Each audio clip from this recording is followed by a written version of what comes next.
pull day today. Let's get it. Superset those pullovers, straight arm pull downs with some wide grip pull downs. First, get the lats really warmed up.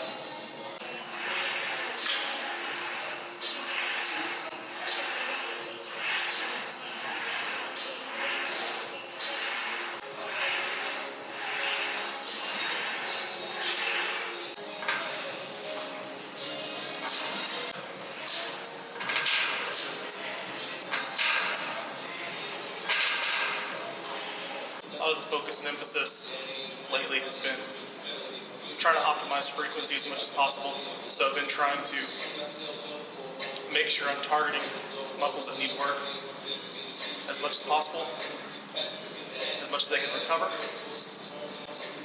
And the same thing for muscles that need a little bit more recovery, a little bit less frequent. So powerlifting background, I used to deadlift 2 or 3 times a week. 2 heavy days, 1 light day, but right now I've just been deadlifting kind of once a week, squatting 2 to 3 times, trying to build my upper body up a little bit more, because that's kind of where I was really strong with powerlifting, but I really lack in terms of a bodybuilding kind of physique approach.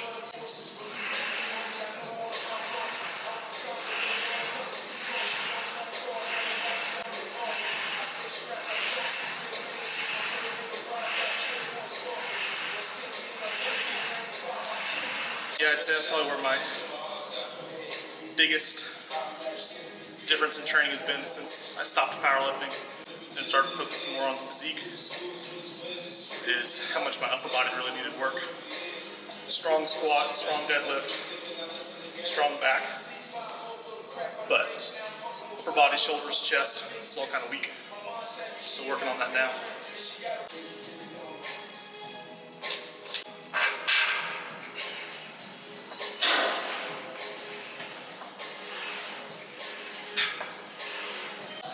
One of the biggest issues that people typically have with a straight arm pull down or just lat activation in general, especially with this exercise, is not taking enough width with that lat. So I'm doing this exercise, I really like to think about trying to pull and keep my hands as far away from me as possible the entire time.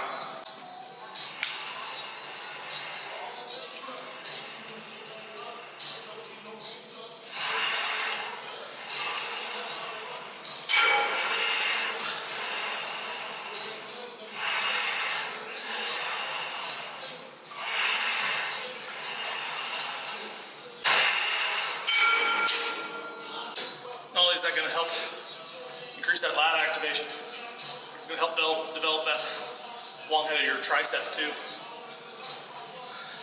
which anatomically helps your shoulders stay really healthy. A lot of people's overhead extension, ability to lift their arm over their head, flaring their rib cage is restricted by that long head, that tricep.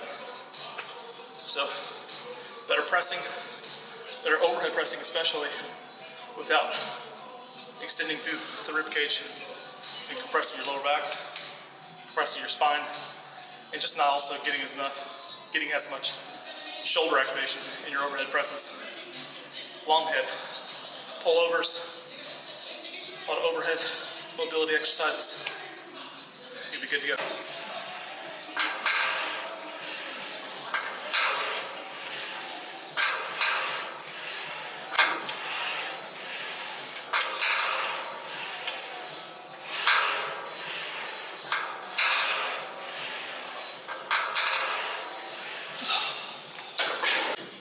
Pull downs, I feel like the biggest issue people have oftentimes is reaching from their traps or keeping their shoulders down the whole time.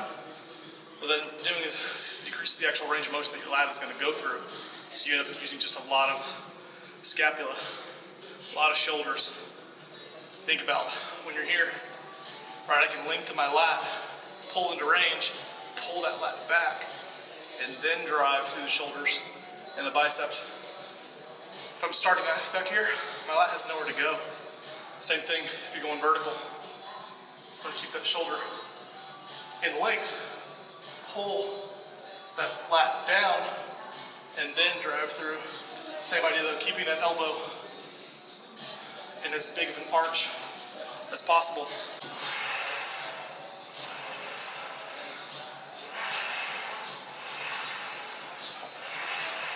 Important to push those hands away for as long as you can.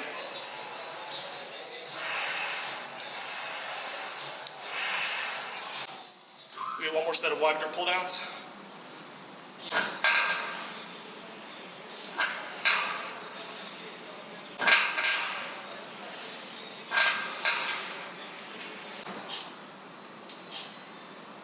Powerlifting habits. Start off a little fasted, but a couple sets in, a little hungry.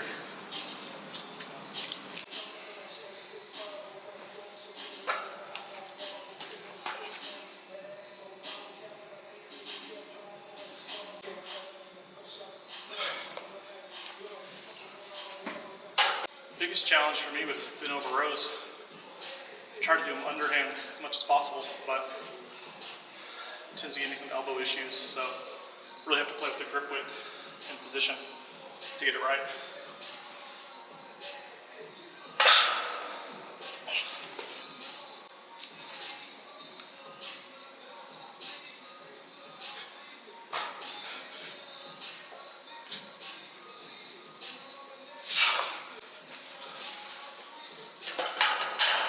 I really like this exercise to enforce kind of that low pulling motion. Think about trying to drive the elbows towards your hips or to your rib cage.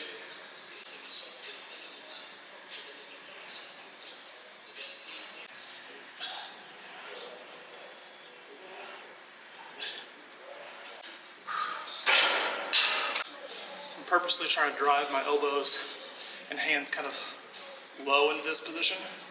Not like up here, low, like hands to belly button.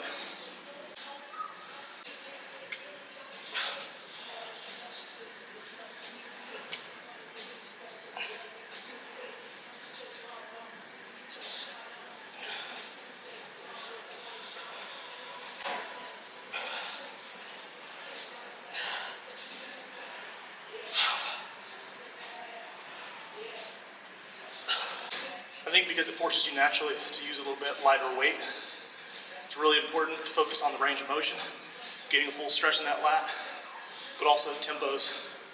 Use some slow eccentrics. Keep time under tension, keep that muscle under tension longer. Increase the micro trauma of that muscle so you're getting those tears, forcing the body to grow and strengthen that tissue. Next we're going to move on to deadlifts. Deadlifts is part of the back workout. Usually my deadlift workout is kind of the main focus, but since I've switched away from powerlifting, kind of use the deadlift more as still a glute hamstring exercise, but also a back exercise. So I find it easier to schedule it as the main focus of the training day, and do a lot of back and stuff on that day as well. And then more accessory glute hamstring stuff on my traditional leg days, where I'm going to do more like RDLs.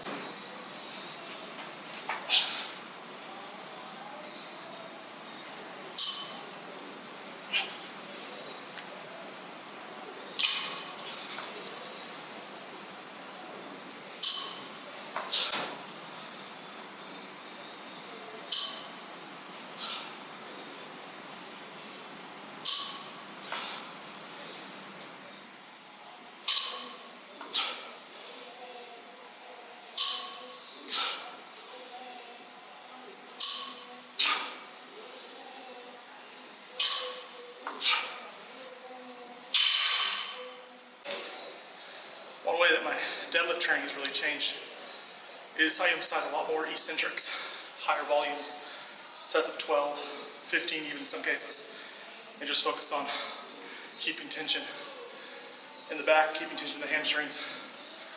You know, when you focus on powerlifting, so much of your emphasis is just weight, low repetitions, heavy loads, training your central nervous system. Unless you're in the off season, but when it comes to aesthetics, when it comes to physique, you know, target that muscle as much as you can. I'm also trying to avoid creating a lot of bulk and density in my midsection. create more separation from my shoulders to my waist to counteract some of that stuff that I developed through bodybuilding or powerlifting, excuse me. So, lighter weights. I'll play with heavy weights still just because it's fun. But lighter weights, higher reps, time under tension. That's the main focus.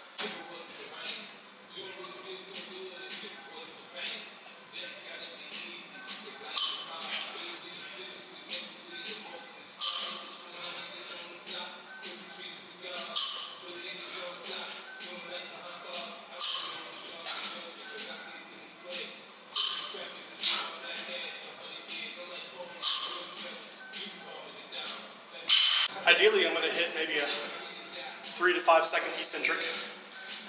I mean, I'm just controlling the weight down, keeping tension in the muscle as opposed to just releasing, like you'll see when people are bouncing weights in the gym. Completely different goals.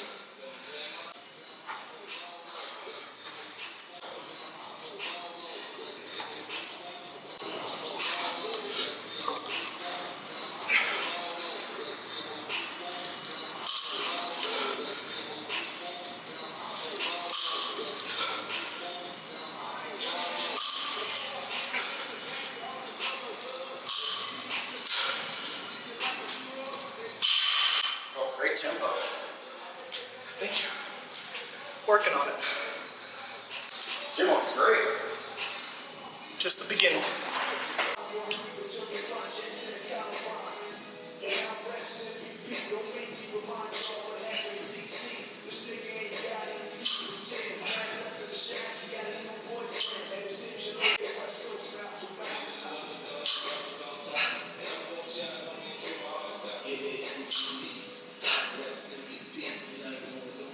I think 46 is probably the lowest I went. That with the duration that I go, like 50 is still really cold. It's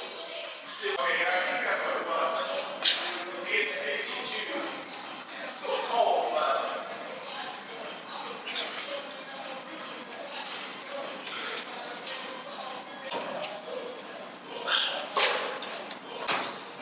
You're going just short sprints? Yeah, I'll warm up and do 10 calorie sprints and then I'll lift tomorrow. I got so much golf going on upcoming that I'm trying to not lift as much and lean up, do some cardio, some sprinting. Well, golf's really going to lean you up. My body.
That's a wrap.